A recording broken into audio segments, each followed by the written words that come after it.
안녕하세요. 오늘은 291강 일주론에 대해서 이제 공부하는 날인데 병인일주에 대해서 이제 공부를 하겠습니다. 물상으로 보면은 태양이 떠 있고 그 밑에 큰 나무가 이렇게 자라는 모습이라고 보시면 돼. 그 봄에 따뜻한 햇살을 받으면서 큰 나무가 자라는 모습. 그래서 육식갑자 중에서 가장 이상적인 일주예요. 그래서 오늘 이제 병인일주 공부를 합니다. 구독은 무료입니다. 구독을 꾹 눌러주시면 힘이 불끈 솟아납니다. 열심히 하겠습니다. 291강 거목에 봄볕이 쫙 내리쪼인다는 거야. 병인일주. 자, 이 병인은 지장간에 무병갑이라고 이렇게 무토와 병을 깔고 있어요. 이 갑은 요 같은 거니까 이렇게. 자, 식신과 비견과 편인. 병화 입장에서 무토를 만나면 식신이고, 그 다음에 병화 입장에서 병을 만나면 비견이고, 병화 입장에서 갑목을 만나면 편인입니다. 지장간이 추구하는 속마음은 식신이나 비견이나 편인은 일반 그냥 보통적이라는 거예요. 자, 신살 종류를 보면은 12운성이 12인, 병화가 인을 만나면, 즉 병화나 무토는 인, 오, 술 이렇게 가잖아요. 그래서 인을 만났을 때는 장생이고, 12신살로 보면 인, 오, 술에서 지살, 장성, 화계가 되니까 이건 지살.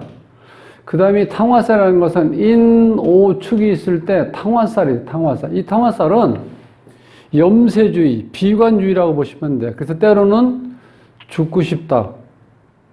그런 말을 이렇게 가끔 던지는 말을 해요. 그게 이 탕화살의 어떤 영향이라고 보시면 돼요. 그 다음 홍염살이라는 것은 도화와 비슷한데 도화보다는 약간 뭔가 좀 감춰지면서도 드러나지 않은 어떤 바람기. 병화가 인을 만났을 때 갑하고 을목은 오를 만났을 때 병화가 인을 만나면 탕화, 정화가 미를 만났을 때 탕화, 이 홍염살에서 이 홍염살의 개념을 도화와 비슷하다는 거예요. 도화가 적극적으로 자기를 드러난다면은 홍염은 드러내지 않는 상태에서 어떤 이성적인 매력. 그래서 효신살이라는 것은 지지에 인성을 깔고 있는 경우에 인성. 목생화가 되죠. 그러니까 인성. 정인이나 편인인데 그중에 특히 편인이 깔고 있을 때 작용력이 강하다는 거예요. 올빼미 쌀이라고 하죠. 올빼미. 일주 지지에 인성을 깔고 있으면 어떻게 돼요? 어머니의 힘을 다 빼먹는다는 거예요. 왜 자식이. 좋은 상황은 아니죠. 배우자 자리에 어머니가 있다는 건 가정불화가 생길 수도 있잖아요. 이게 마누라가 있어야 되는데, 즉 배우자가 있어야 되는데 어머니가 있다는 건 어떻게 돼요? 이 주인공이 모성애를 계속해서 느끼는 거야. 배우자를 생각 안 하고. 그 다음에 이제 공망을 봤을 때 이 병인이 03번이에요. 그러니까 11번, 12번이니까 술해. 갑술, 을해에서 지지가 술해니까 술해가 공망. 세운의 변화를 보면요. 인이 있는데 오나 술이 왔을 때 이건 삼합을 이루죠. 이럴 때는 이사, 이동, 변동. 즉 이동수가 생긴다는 거야. 삼합이 있을 때. 그 다음에 사나 신이면 인, 사, 신이니까 이거 삼형살이죠. 이 삼형살은 특히 관제구설, 사고, 수술수, 부부 사이에 풍파가 생긴다. 이런 현상이라는 거예요. 그 다음에 미토가 오면은 미인, 인미라고 그러죠. 이때는 귀문살이라고 그래서 귀문관살은 귀신이 드나드는 문이라고 생각하시면 돼. 그런 경우는 신경이 예민하고 신경쇠약, 정신질환, 예지몽, 뭐가 꿈꾸는 거 이렇게 보통 꿈을 꾸면 잘 맞는다고 그러죠. 그런 현상을 우리가 어떻게 보면 우주와 잘 통한다고 생각하시면 돼. 우주와 잘 통한다. 해수를 만나면 인의 한목이 되죠. 이때는 육합으로서 이성 만남, 즉 결혼운이라고 보시면 되고, 흉운이라는 거는 천간이 극이나 충을 당할 때, 여기 병화인데 이건 경금이죠. 화극 금이고 지지에는 인신충. 임이 왔을 때는 병임충, 인신충 이런 경우에 흉운이라는 거죠. 그래서 이 물상으로 봤을 때 이렇게 생각하면 편해요. 이 태양이, 이게 태양이죠, 태양. 이거 잘 안 보이시나요? 안 보여요. 요 태양이 나무 위에서, 인목은 거목이죠. 나무 위에서 태양이 비춰주는 모습. 나무에 햇볕이 드는 형상으로서 이 자체가 인성이잖아요. 공부는. 학구열이 대단하고 먼 곳에 스승을 두고 열심히 오가는 열성을 갖는다는 거예요. 자, 병화가 인목을 만났을 때 학당귀인이라는 공부한다는 뜻이에요. 지성이 돋보이고 교육자로 진로를 정하면 길하다. 이렇게 나와요. 성난 표범으로 명예욕이 강하고 많고 강한 수완가형을 가지고 있다. 병인일주가. 자, 이렇게 열정이 강하고 온 힘을 쏟아붓는 그런 형은 이 혈압을 조심해야 돼. 고혈압, 우라병도 조심해야 되고. 내가 뭔가를 성취하려고 하면은 그냥 되는 일이 없죠. 그 난관을 다 뚫고 나가야 되기 때문에 때로는 화병이 걸릴 수도 있다는 거예요. 그러니까 고혈압, 우라병을 이제 주의해야 돼요. 사주를 하나 보면은 경자년, 경술월, 병인일, 기해시에 태어난, 여기 지금 병인일주가 이렇게 걸려있죠, 이렇게. 요 자리에 원래 이 남자 사주니까 요 자리에 원래 이 재가 와야 돼, 재가. 금이 와야지 제대로 정상적인 자리인데, 인이 왔다는 건 어머니가 편인으로 왔죠, 편인으로. 편모로 와 있어. 편모가 내 배우자 자리에 앉아 있다는 거.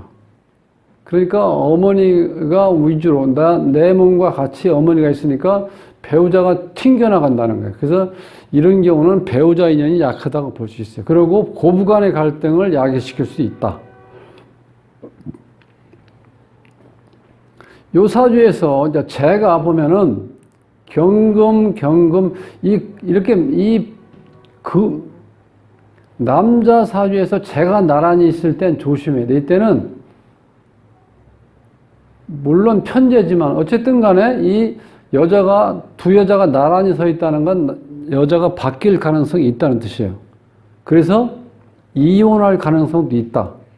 여기에 보면 신금이 또 하나 숨어 있죠? 이 신금은 그야말로 애인이죠. 왜냐면 병신합에서 합이 되니까. 내가 항상 그리던 여자가 여기 정제로 와 있다는 거예요. 정제. 본마누라로 와 있는데 숨어있는 본마누라인데 이렇게 드러나 있는 이 마누라니 이게 애인들이야. 애인들 다. 첩들. 그러니까 이 남자 입장에서는 결혼은 이 남자하고 할 가능성이 높았죠? 이 여자하고. 그러니까 어떻게 돼? 이 애인을 항상 그리워하겠죠? 그러니까 여자가 하나, 둘, 셋. 이 주인공 입장에서는 여자가 너무 많죠. 이런 경우는 배우자를 바꾸는 사주라고 본다는 거예요. 자, 이 병인으로 기준해서 공망을 찾으면 술해가 공망이라고 그랬죠. 여기 술해. 자, 이런 경우는 이게 자식 자리에도 어떤 인연이 약하고, 이거는 부모 형제의 덕을 볼 수도 없다고 볼 수 있고, 공망이 이렇게 걸려 있으니까요. 그러니까 지금 이 사주에서는 실제로 배우자 덕도 약하고, 이게 지금 부모궁이잖아요. 이 자리가 편제가 아버지 자리죠, 아버지 자리가 있는데, 이 편제가 지금 옆에 똑같은 가지 있고, 지지에, 깔고 앉은 이 자지에 지금 술이 있잖아요, 술. 이런 경우는 내가 더 생을 해주게 돼 있죠, 여기에. 토생금. 그래서 여기 이제 관대자리, 인허술, 쇠자리인데, 사유축이니까 좀 약간 기운은 쇠해가지만 여기의 기운이 여기 앉아있는 자리에 봤을 땐 이 쟤보다는 좀 강하다는 거야. 그렇게 보시고, 자식 자리에도 공망이 걸려있고, 이게 직업 자리에도 공망이 걸려있어요. 이 주인공이 직업이 일정치가 않아요. 요 자리가 공망이니까 직장도 되고 직업 자리도 되죠. 일정치 않은 사람이고. 그 다음에 여기에 보면 이제 자식하고 인연이 좀 약하다고 볼 수 있는 이유는 이 자식 자리가 공망인 것도 있지만 이 자체가 지금 관이잖아요. 편관. 이게 자식이잖아. 근데 이게 인해합이 되면서 이 기운이 목기운으로 가버리죠. 수기운이 목기운으로 흘러가 버리잖아. 그러니까 좀 이것도 인연이 없다고 보셔야 돼. 여기에도 보면 이 반합이 형성되죠. 그래서 인, 오, 술에서 반합이 돼서 화국이 되어버리니까 이 자체가, 이 기운이 조금 어떻게 돼요? 기운이 약해져 버리죠. 그러니까 이 편인으로서의 역할보다는 나와 같은 비견작용이 더 강해진다는 거예요. 이 사주 특징은.